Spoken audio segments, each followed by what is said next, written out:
बहुत समय पहले की बात है। भारतवर्ष में एक छोटा सा नगर था। नगर समृद्ध था, लोग मेहनती थे, लेकिन फिर भी ज्यादातर लोग एक ही समस्या से जूझ रहे थे। पैसा आता है लेकिन टिकता नहीं। कमाई होती थी, व्यापार चलता था, पर महीने के अंत में हाथ खाली रहते थे। कोई कर्ज में डूबा था, कोई चिंता में, कोई भविष्य के डर से परेशान। उसी नगर में एक युवक रहता था, नाम था सुमन। सुमन मेहनती था, ईमानदार था और अच्छी कमाई भी करता था। लेकिन उसकी जिंदगी में एक अजीब सच्चाई थी। जितना ज्यादा कमाता हूँ उतना ही ज्यादा खाली हो जाता हूँ। हर महीने वो सोचता, इस बार मैं पैसे बचाऊंगा, इस बार फिजूल खर्ची नहीं करूंगा, इस बार भविष्य के लिए कुछ रखूंगा।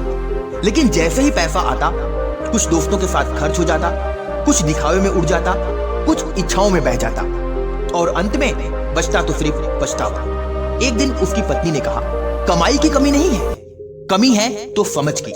यह बात सुमन के दिल में चुभ गई। उसी समय नगर में खबर फैली कि भगवान बुद्ध पास के वन में ठहरे हुए हैं। लोग उनसे जीवन की समस्याओं का समाधान पूछने जा रहे थे। सुमन ने सोचा, अगर बुद्ध मुझे ये बता दें कि पैसा कैसे बचाया जाए तो मेरी जिंदगी बदल सकती है। अगली सुबह वह बुद्ध के पास पहुंचा। सुमन ने झुककर प्रणाम किया और कहा, भगवान, मैं मेहनत करता हूँ, ईमानदारी से कमाता हूँ, लेकिन मेरा धन कभी नहीं रुकता। कृपया बताइए, पैसा बचाने का रहस्य क्या है? बुद्ध मुस्कुराए। उन्होंने सीधा उत्तर नहीं दिया। उन्होंने कहा, उत्तर देने से पहले एक प्रश्न है, क्या तुम सच में सुनने के लिए तैयार हो?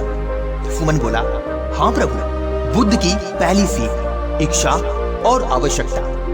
बुद्ध ने जमीन से एक सूखा पत्ता उठाया और कहा, यह पत्ता जरूरी है या नहीं? सुमन बोला, नहीं। फिर बुद्ध ने पास रखे पानी के पात्र की ओर इशारा किया, और यह? सुमन बोला, यह जरूरी है। बुद्ध बोले, यही पहला रहस्य है। जो जरूरी है और जो केवल चाह है, इनके बीच का अंतर समझना। उन्होंने आगे कहा, अधिकतर लोग पैसे इसलिए नहीं बचा पाते क्योंकि वो चाह को जरूरत समझ लेते हैं। दूसरी सीख, दिखावे का बोझ। बुद्ध ने पूछा, तुम अच्छे कपड़े क्यों पहनते हो? सुमन बोला, लोग क्या कहेंगे इसलिए।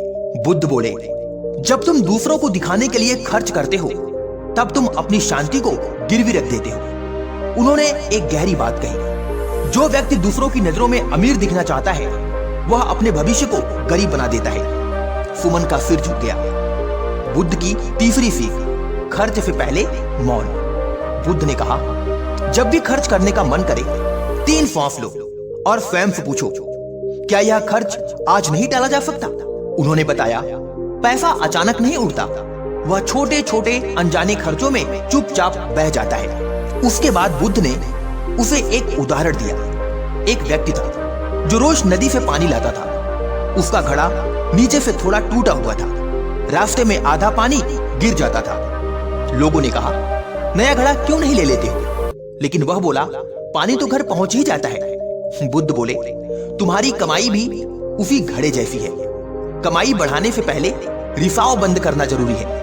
यानी कि जो तुम कमाते हो वह धीरे धीरे कहीं ना कहीं बह जाता है और तुम बचा नहीं पाते। इसके बाद सुमन ने पूछा, तो क्या बचत करना ही समाधान है? बुद्ध बोले, नहीं, बचत कोई क्रिया नहीं, एक संस्कार है। उन्होंने कहा, जो व्यक्ति बचत को बचा हुआ पैसा समझता है वह कभी नहीं बचा पाता, और जो बचत को पहला खर्च मानता है वही भविष्य को सुरक्षित करता है।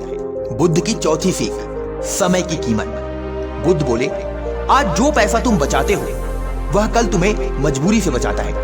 उन्होंने चेतावनी दी, जब जीवन में संकट आता है तब पछतावा सबसे महंगा होता है। फिर सुमन बोला, तो क्या संतोष का मतलब कम में जीना है? बुद्ध ने कहा, नहीं, संतोष का मतलब है जो है उसमें चैन, और जो नहीं है उसके बिना भी चैन। बुद्ध ने फिर उसे अंतिम रहस्य बताया, धन और मन।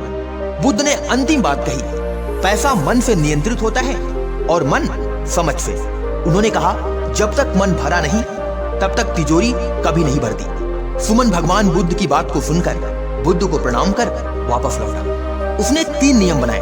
पहला, कमाई आते ही थोड़ा हिस्सा अलग। दूसरा, दिखावे पर रोक। और तीसरा, खर्च से पहले प्रश्न। इस प्रक्रिया को करते करते कई महीने बीत जाने के बाद उसकी चिंता कम हुई, सम्मान बढ़ा और सबसे बड़ी बात, मन शांत हो गया। प्रिय साथियों, ये कहानी हमें सिखाती है कि पैसा बचाने का असली रहस्य कमाने में नहीं, समझने में है। जो व्यक्ति एक बार पैसे का खेल समझ गया, वह अपनी जिंदगी में कभी भी पैसे के लिए रोएगा नहीं। इतना कहने के बाद भगवान बुद्ध शांत हो गए। आज की कहानी में बस इतना ही। मिलता हूँ अगली वीडियो में एक नई कहानी के साथ। तब तक के लिए अपना ध्यान रखें, स्वस्थ रहें, मस्त रहें। जय हिंद, वंदे मातरम।